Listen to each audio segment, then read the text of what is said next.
আমি আমাৰ নয়াবস্তি গাঁৱৰ হৈ কিনে বহুত ধন্যবাদ হৈছোঁ আপোনালোকে যে আমাৰ এইটো মন্দিৰটো আহি সকলোৱে মিলি কিনে উদ্বোধন কৰি দিছে। এইটোকে আমি বহুত নথৈ আনন্দিত হৈছোঁ। আমাৰ নয়াবস্তি গাঁৱৰ পৰা সকলোৱে ৰাইজে আনন্দিত। আৰু আপোনালোকে কোনোবা অসমৰ পৰা সকলোৱে যদি আহি এনেকুৱা আমাৰ লগত পাৰ্টিচিপেট কৰে আমি বহুত ভাল পাম। আপোনালোকক সকলোৱে এবাৰ আহিব লাগে, মোৰ এইটো অনুৰোধ আপোনালোকক। বাংলাদেশৰ সীমান্ত বৰ্ডাৰত আপোনালোকে বসবাস কৰি আছে, বড়ো হিচাপে আমিও জনা নাছিলোঁ, কিন্তু স্বীকৃতি হ'ল। কি অনুভৱ হৈছে? একচুৱেলি আমাৰ এইটো গাঁওখন বহুত আগৰ পৰাই আছে। আমাৰ ইয়াতে আমাৰ দেউতাক আমাৰ আটা আবু সিহঁতে ইয়াতে আগৰ পৰাই বসবাস, এতিয়া আনকি ব্ৰিটিছৰ তেতিয়াৰ পৰাই। তাৰপিছত কি হ'ল, আগতে মানে বৰ্তমানে মই এতিয়া ইণ্টাৰভিউ দি আছোঁ, আপোনাক অসমীয়া কথা দিয়ে কৈ আছোঁ, ভাষাত মানে কৈ আছোঁ যে আগতে মানে কি আছিলে, আমাৰ গোটেই বড়োৱে ভাষা মাতিছিলে। তাৰপিছত লাহে লাহে মানে এইটো মানে বড়ো ভাষাটো মানে প্লাছ আমাৰ ইয়াত মাইনৰিটি মেজৰিটি বহুত মানে বঙালী থাকে, এইটো বঙালীৰ লগত মিক্স হৈ কিনে ভাষাটো মানে অলপ হেৰি হৈ গ'ল, পাহৰি গ'ল। এতিয়াও মানে আমাৰ আইতাবিলাক এইটো যোনটো আটা আবু যোনটো আছে আগাৰ, এতিয়াও সিহঁতে ক'ব পাৰে। এইটোৱে আমাৰ মানে বৰ্তমানে আমি মানে এইটোৱে ভাবিছোঁ যে এতিয়াতো আমাৰ লাহে লাহে আমি গাঁৱত এনে আকৌ ভাষাটো আনিব চাই আছোঁ। বড়ো বুলি আমাৰ যোনটো মানে পৰিচয় যোনটো, এইটোতো মেইনটো ভাষাটোৱে। তথাপিও মানে আমি ভাবিছোঁ যে আমাৰ ইয়াতে গোটেই বাথৌ হেৰিকে মানে এইটো মানে ইমান আমাৰ এইটো বাথৌ মন্দিৰ এটা থানচালি এটা নাই। এইটো কাৰণে আমি ভাবিছোঁ যে এই থানচালিতে থ্ৰুতে আমি মানে স্থাপন কৰিছোঁ যে এইটোৰ কাৰণে যে যাতে আমাৰ এই বড়ো মানুহ ইয়াত আছে বুলি কোনোবা আহিলে যাতে চিনি পায় যে এইটো বড়ো গাঁও বুলি এটা চিনি পায়। তাৰপিছত আমি বড়োলেণ্ডৰ চিফ আমাৰ হাগ্ৰামা মহিলাৰী, তাকো বহুত ধন্যবাদ দিছোঁ যে তেখেতে বহুত আমাক হেল্প কৰিছে এইটো মন্দিৰ থানচালি বনাবৰ কাৰণে। আৰু এইটো ৰিকুৱেষ্ট আমাৰ গাঁৱৰ তৰফৰ পৰা আমাৰো আৰু এটা ৰিকুৱেষ্ট যে ছাৰ হাগ্ৰামা মহিলাৰী যদি এবাৰ হ'লেও আহি কেনে আমাৰ গাঁৱত মানে যাতে ভিজিট কৰিব পাৰে, আৰু চাই যাওক। যদি আহি যায় তেনেহ'লে আমি বহুত মানে ভাল পাম। আৰু এইখিনি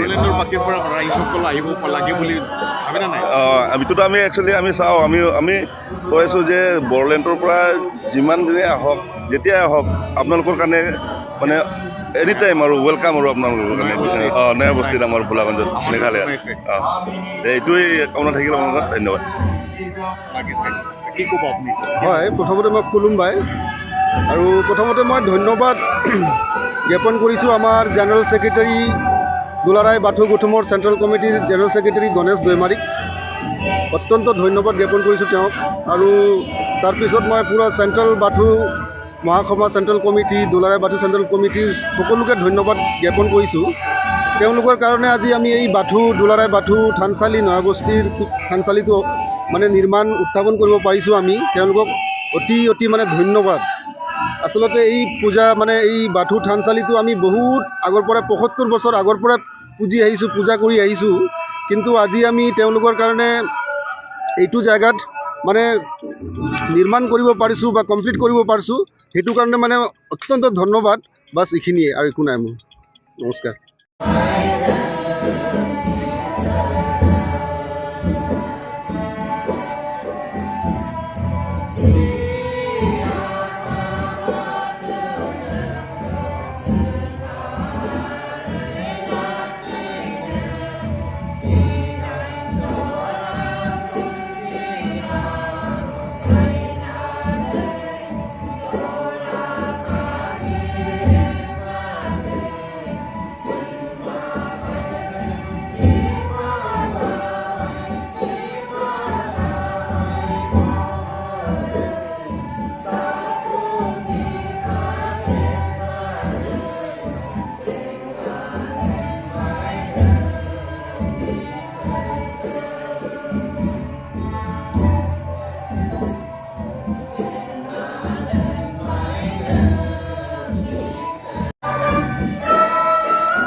강건한, 와근한, 능슬, 은마이,